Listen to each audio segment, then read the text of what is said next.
Hey everyone, and welcome back. Today we're going to do a deep dive into a topic that's uh, super important for basically any small business out there. Definitely important. We're talking social media, and more specifically, the best platforms to focus on as we head into 2025.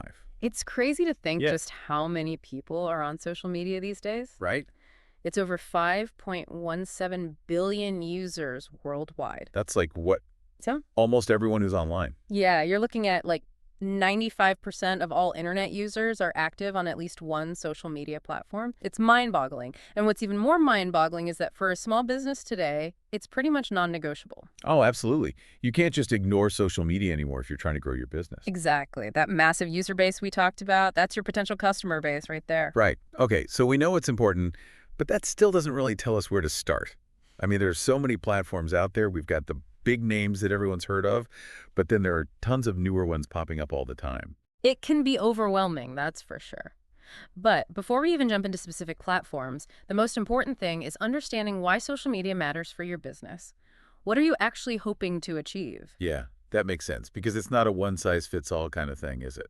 Right. Some businesses are just trying to get the word out about what they do. Others are laser focused on boosting sales. Some are all about building a strong community around their brand. So figuring out your goals was like step one. Absolutely.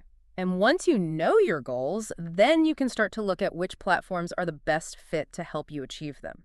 So let's start with what I call the big six, the platforms that pretty much every business needs to have on their radar. Okay, lay it on me. Which ones are we talking about? Facebook, YouTube, Instagram, Snapchat, Okay. X, which used to be Twitter. Oh, yeah, Oh, let me- TikTok, the big guns.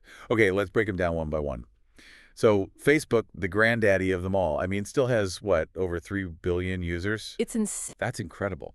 But I've heard that organic reach is declining, meaning businesses have to pay more for ads to actually get seen. Yeah, it's true. Facebook's been prioritizing content from friends and family, so it's harder for businesses to get their posts in front of people without paying to play. But for certain industries like e-commerce, retail, media companies, Facebook ads are still a really powerful tool, especially if you've got a budget to work with. Okay, so Facebook's good if you've got some money to spend on ads. But what if you're more focused on video content? That's where YouTube comes in, right? Exactly. YouTube is the undisputed king of video. We're talking 2.5 billion users. Yeah. And it's not just for entertainment anymore. People go to YouTube to learn things, find solutions, research products and services. It's amazing. Yeah, for sure. I know whenever I need to figure out how to do something, the first place I go is YouTube. Right. Like, how many times have you searched for how to fix a leaky faucet and ended up watching a YouTube video? Oh my gosh, all the time. So YouTube's great for building trust because you're actually showing people how to do things. And it's good for SEO because those videos can rank high in Google search. Exactly. It's a really powerful combination. Now, how about Instagram? What are your thoughts on that one? Instagram is all about visuals, right? Like Right. it's where you go to be inspired by beautiful photos and videos. 100%. Instagram is the platform for visual storytelling. With 2 billion users, it's where you want to be if you can really showcase your brand through stunning imagery. Think of those gorgeous travel photos, those drool-worthy food shots, those behind-the-scenes glimpses of your creative process. Oh, and those shoppable posts where Yeah. you can just buy something right there in the app. Exactly. They've got all these features designed to get people engaged, and it's especially popular with the younger crowd, like anyone under 35. Makes sense. Instagram's also known for having really high engagement rates, Yeah. right? Like people are actually liking, commenting, and sharing stuff from brands they love. It's true. Those engagement rates are a major draw for businesses. Now let's talk about Snapchat. I feel like it's kind of become the platform people whisper about. Yeah, it's not as buzzy as it used to be, but I guess it still has a pretty solid user base. Oh yeah, you're looking at around 800 million users, and it's a highly engaged audience. So if you're trying to reach Gen Z, especially in industries like fashion, entertainment, or lifestyle, Snapchat can still be really effective. You just have to be comfortable with that playful, creative style of content that Snapchat's known for. Okay, that's Facebook, YouTube, Instagram, and Snapchat covered. Now, what about X? The whole rebranding from Twitter was a little bumpy, to say the least, Definitely a lot of changes. but I think it's still a pretty massive platform, right? Yeah, they still got around 600 million users. And X is still the place to be for those real-time interactions, like live updates, customer service, jumping on breaking news trends, that kind of thing. So it's good for staying on top of what's happening right now. Absolutely. But I will say there's definitely some uncertainty around its future, given all the changes that have been happening. There's been a decline in users and ad revenue, so some businesses are taking a wait and see approach with X. So maybe proceed with caution on that one? Yeah, I'd say so. Now, the platform everyone's been talking about lately, TikTok, this one has just exploded in popularity, and it seems like every business is trying to figure out their TikTok strategy. Yeah. It's all about those short form videos, and Yeah. it seems like anything can go viral on TikTok. But there's also that whole thing about a potential ban in the US because of those data security concerns. Right. It's a big risk for businesses to consider. Right. They could put all this time and energy into building a presence on TikTok, and then poof, it's gone. So that one's a bit of a gamble, huh? Yeah, it's definitely something to think about carefully, but it really highlights how important it is to diversify your social media strategy and not put all your eggs in one basket, so to speak. Totally. Okay, so we've covered the big 6 platforms everyone's heard of. But I'm guessing there are other platforms out there that might be a better fit for certain businesses. Oh, absolutely. In fact, there are 5 more that I think are really worth exploring, especially as we head into 2025. They don't always get as much attention, but they can be incredibly powerful for the right businesses. Okay, now you've got me intrigued. Tell me more. What are these hidden gems? Well, they're not exactly hidden, but they're definitely worth a closer look. First up is WhatsApp, with its 2 billion users. WhatsApp is amazing for direct communication, you know? Oh, wow. So we're talking Yeah. personalized messages. Yeah, you can do like personalized messages, Okay. automated FAQs. You can even do customer support, all in one app. So it's kind of like texting, but way more powerful. Exactly. And because so many people are already using it to, stay in touch with their friends and family, it feels less intrusive for business communication too. Yeah, that's a great point. Okay, so we've got WhatsApp for direct communication. Now, what about WeChat? I know it's huge in China, but is this something businesses outside of China need to worry about? WeChat is wild. I know, right? It's not just social media, it's like an entire digital ecosystem in China. Really? Yeah. You're talking about 1.2 billion users who use it for everything from messaging to payments to shopping, booking appointments. I mean, Yeah. if you're even thinking about the Chinese market, WeChat is non-negotiable. Wow, it's like its own separate internet. It really is. Okay, so we've got WhatsApp for direct communication, WeChat if you're going global, but what about Telegram? It seems to be gaining traction, especially with the privacy-conscious crowd. Yeah, Telegram is all about privacy and security, but it's also got these unique features that make it really great for building community. Interesting. So how many users are we talking about here? It's sitting at about 700 million users right now. Oh, wow. And it's growing fast. What's Mhm. cool is that it lets you create these broadcasting channels. Yeah. So you can share updates with a large audience. It's almost like a more secure version of email marketing, but with that added community aspect built in. So it's like email marketing meets a community forum. Exactly. Now, let's talk about Messenger. Oh, Messenger. Isn't that just Facebook's like little sibling? You might think that, but Messenger is actually way more important than people realize. Really? Yeah. See, Messenger has over 1.3 billion users, and it's become essential for customer service, especially if you're already using Facebook for your business. Having Messenger integrated makes it so easy for people to reach out with questions or get support. So it's like having a live chat on your Facebook page, but it's even more convenient for the user. Exactly. And then there's Discord. You might think this one's just for gamers. I was going to say, isn't that for like gamers and stuff? It started with gaming, but it's evolved into this amazing tool for building really dedicated communities and fostering loyalty. Businesses are using it to create spaces where customers can connect with each other, give feedback, get exclusive content. It's all about creating a sense of belonging. Okay, I'm starting to see how powerful this could be. So we've gone from the big 6, the ones everyone knows, to these 5 more specialized platforms, each with their own strengths. But with so many choices out there, how does a small business owner actually decide which ones to focus on? That's the million-dollar question. That's the million-dollar question. But the good news is there's a process for this. There's a way to cut through the noise and find the platforms that are perfect for your business. Okay, so walk me through it. Where do we begin? Well, it all starts with understanding your target audience. Right. And your business goals. We need to figure out where your ideal customer is hanging out online, what kind of content they're engaging with, and then match that with what you're trying to achieve as a business. So step 1 is knowing my audience inside and out. Okay, that makes sense. Yeah. Like if I'm selling hand-knitted baby clothes, I'm probably not going to find my target audience on Twitch. You got it. Think about their demographics, their interests, their online habits. Are they on Instagram all day, or are they more likely to be browsing Pinterest for inspiration? Do they prefer video content, or are they all about those long-form articles? Got it.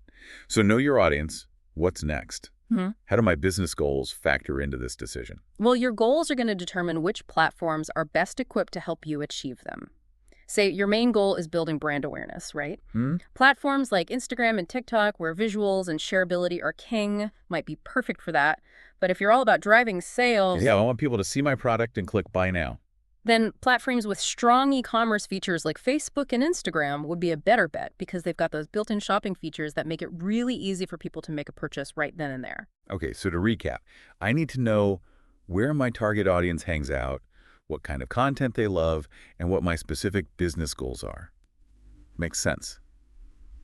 But honestly, thinking about managing all these platforms, creating content, keeping up with the trends, it's a lot. I'm already overwhelmed. It is a lot, and that's why so many small businesses, even those who really get social media, end up feeling completely overwhelmed. But here's the thing. You don't have to do it all yourself. Oh, thank goodness. There are options. You could hire a social media manager, someone who lives and breathes this stuff and can handle it all for you. That sounds amazing, but also probably really expensive. It can be, yeah.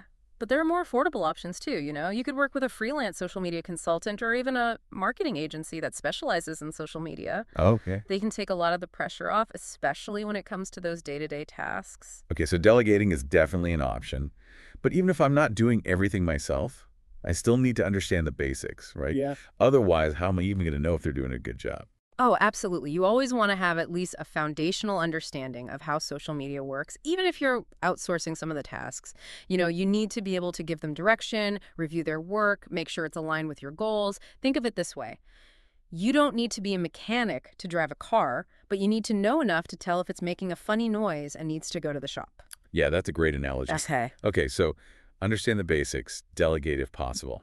Now, you keep mentioning focusing on 2 or 3 platforms, but what about all the others? Should I just completely ignore them? Not necessarily.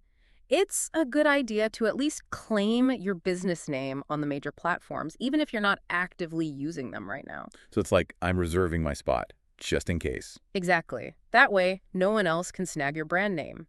And it gives you the option to expand your social media presence later on if you want to. And trust me, things change fast in the social media world. What might not be a good fit for your business today could be your go-to platform a year from now. Yeah, things change so quickly, it's hard to keep up. Okay, so claim my name, but focus my energy on those 2 or 3 core platforms.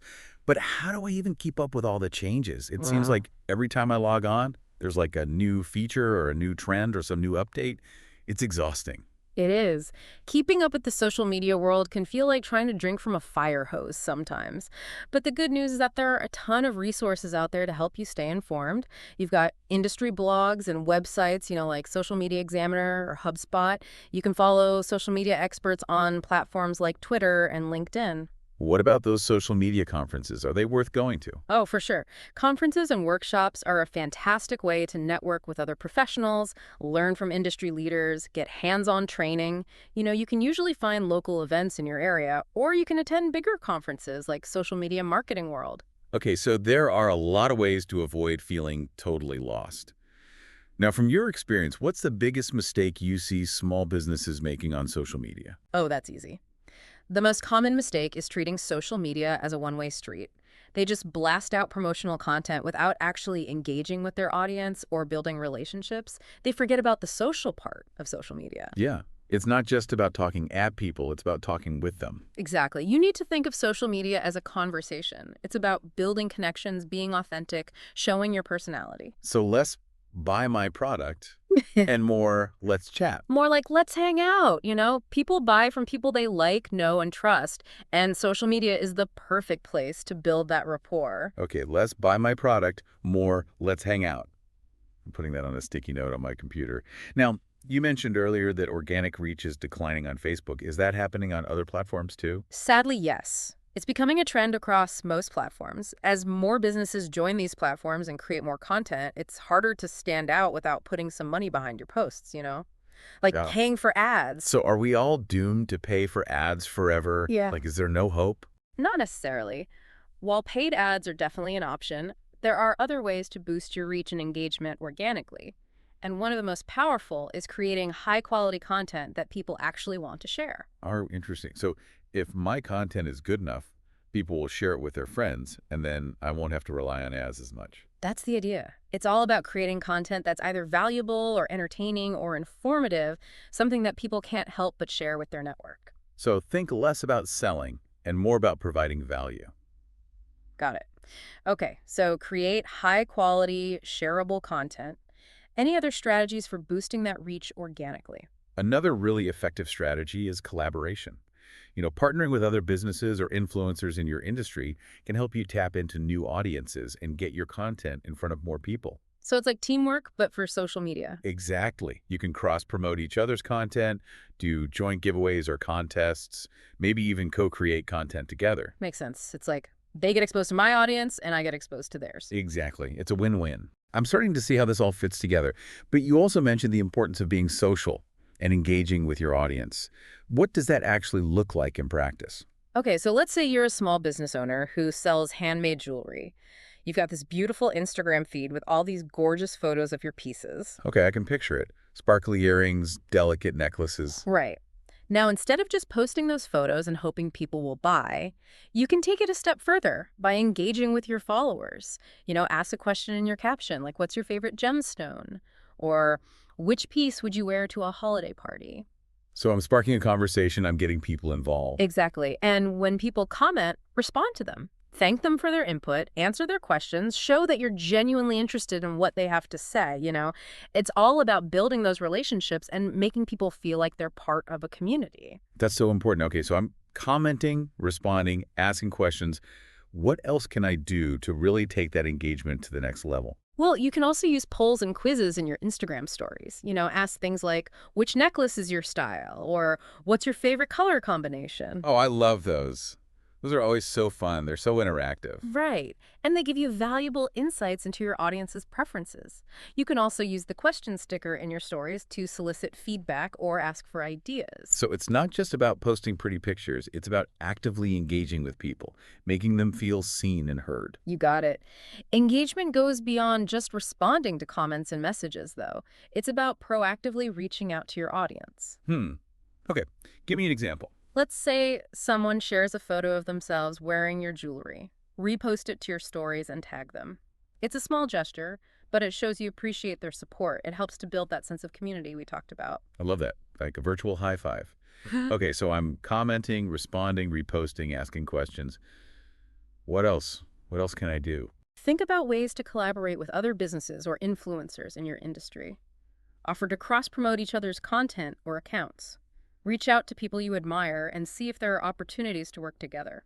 So it's about being proactive, building those relationships with people in my niche. Exactly. And it can be mutually beneficial. They get exposure to your audience and you get exposure to theirs. Win-win. This has been so helpful. I'm feeling much more confident about navigating the social media landscape and creating a strategy that will actually work for my business. But before we wrap up this part of our deep dive, I have one more question. We've talked a lot about the benefits of social media, but are there any downsides or challenges I should be aware of? That's a great question. Because, let's be real, social media isn't all sunshine and rainbows. It has its challenges. It's important to go in with your eyes wide open. Okay, hit me with the hard truths. Yeah. What are the potential downsides I need to be prepared for? One of the biggest downsides is the time commitment. Social media can be a real time suck, especially if you're trying to do it all yourself. Between creating content, scheduling posts, responding to comments, analyzing data, it can easily take over your whole day if you're not careful. Yeah, that's definitely something I worry about. Like, I already feel like I don't have enough hours in the day. Right. And then there's the pressure to constantly be on. Social media never sleeps. There's always something happening, some new trend to jump on, some comment to respond to. It can be really hard to disconnect and take a break. Oh, I feel that. Like, even when I'm not working, I feel like I should be checking my phone, making sure I'm not missing anything important. It's easy to fall into that trap. And then there's the whole comparison game. It's so easy to get caught up in comparing yourself to other businesses or influencers who seem to be killing it on social media. You start to wonder why your posts aren't getting as many likes or why your follower count isn't growing as fast. It can be really discouraging. Oh yeah, the comparison trap. It's a slippery slope. Okay, so time commitment, pressure to be on, the comparison game. What else? Anything else I should be wary of? Well, there's also the risk of negativity and backlash. Social media can be a pretty harsh place sometimes. You're putting yourself out there for the world to see, and not everyone is going to be kind or supportive. Hmm. You might get negative comments, bad reviews, even trolls who just want to stir up trouble. Oh, that sounds awful. I hadn't really thought about that. Okay, so how do you deal with that kind of negativity? Like, if someone leaves a nasty comment on one of my posts, do I just ignore it? It depends. Sometimes ignoring is the best approach, especially if it's just a troll trying to get a rise out of you. But if it's legitimate criticism or feedback, you might want to address it publicly. Thank them for their feedback, acknowledge their concerns, and explain how you're going to address the issue. So be professional, but also stand up for myself. Exactly. And sometimes if a comment is particularly offensive or inappropriate, you might need to delete it or even block the user. You always have the right to protect yourself and your business. Okay, good to know. I feel like we've talked a lot about the potential pitfalls of social media, but I don't want to end on a negative note. What about the good stuff? Like, what are some of the most rewarding aspects of using social media for business? Oh, there are so many. For starters, it's an incredibly powerful way to connect with your audience. You can build relationships with people all over the world, share your story, get feedback on your products or services. It's amazing. Yeah, it's like you can build a community around your brand. Exactly. And it's a really cost-effective way to market your business. Compared to traditional advertising, social media is relatively inexpensive, especially if you're focusing on organic reach. And it's a great way to drive traffic to your website, generate leads, boost sales. The possibilities are endless. Oh, okay. That's awesome. So connect with your audience, market your business affordably. What else? It's also a fantastic way to stay on top of trends and see what your competitors are doing. You can follow industry leaders, see what kind of content they're creating, what's working for them. It's a great way to stay inspired and get new ideas. So it's like free market research. Exactly. And it's a great way to build your brand's reputation and credibility. If you're consistently creating high-quality content, engaging with your audience, providing valuable information, people will start to see you as an expert in your field. It's really cool. Okay, I'm starting to see the big picture here. Social media has its challenges, but the rewards can be pretty awesome. But I'm curious, what's next? What trends should businesses be paying attention to as we look ahead to the future of social media? Ooh, you're thinking like a true strategist. And you're right, social media is constantly changing, and what works today might be outdated tomorrow. So let's put on our future-gazing hats and see what's on the horizon. I love it. Future-gazing hats on. Spill the tea. Well, one trend that's already here and only getting bigger is the rise of short-form video. We saw how TikTok just exploded, and now Instagram and YouTube are scrambling to keep up with their own versions, like Reels and Shorts. It's true. It feels like everyone's attention span is shrinking. We want our information fast, fun, and easy to digest. Exactly, and short-form video is perfect for that. It's snackable, attention-grabbing, incredibly shareable. If you're not incorporating video into your social media strategy, you're missing out on a huge opportunity. So it's not just about posting pretty pictures anymore. We need to be thinking about how to tell our brand story through video, even if it's just short clips. Got it. Absolutely. Video is king, and it's only going to become more dominant in the coming years.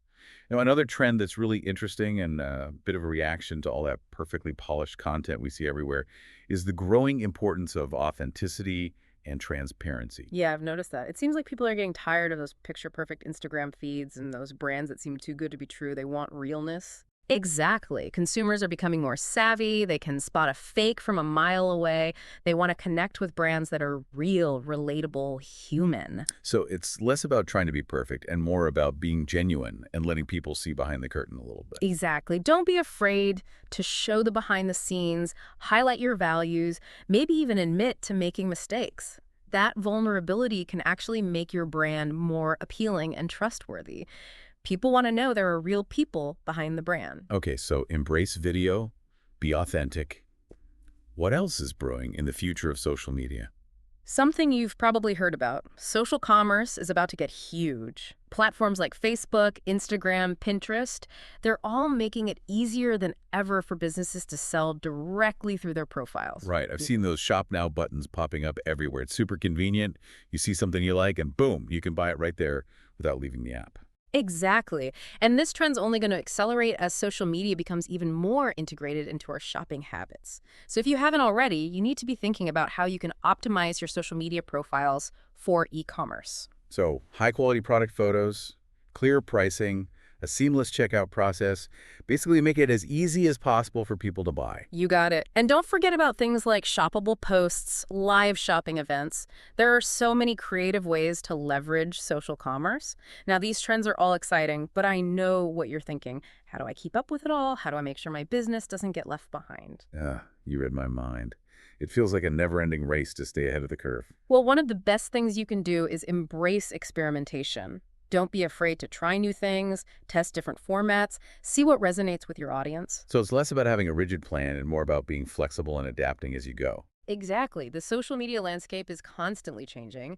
You need to be agile. What works for one business might not work for another. It's all about finding what works best for you and your audience. So experiment. Be flexible. Any other words of wisdom for navigating the ever-changing world of social media? Stay informed. Read those industry blogs, follow experts, attend those conferences we talked about. The more you know about what's happening in the social media world, the better equipped you'll be to make smart decisions for your business. Okay, so experiment, be flexible, stay informed. But at the end of the day, it all comes back to people. You get it. It's so easy to get caught up in the algorithms and the analytics and the latest trends. But never forget that social media, at its core, is about connecting with people. So be human, be genuine, build those relationships. That's what makes social media so powerful. Couldn't have said it better myself. So as we wrap up this deep dive, I just want to say embrace the power of social media, but don't let it consume you. Be strategic, be authentic, and most importantly, have fun. Be strategic, be authentic, have fun. I love it. This has been such an incredible deep dive. I feel like I have a much better understanding of how to navigate the social media landscape and actually make it work for my business. Thanks for joining us on this deep dive, everyone. We'll be back soon to explore another topic that matters to you. Until then, keep learning, keep growing, and keep connecting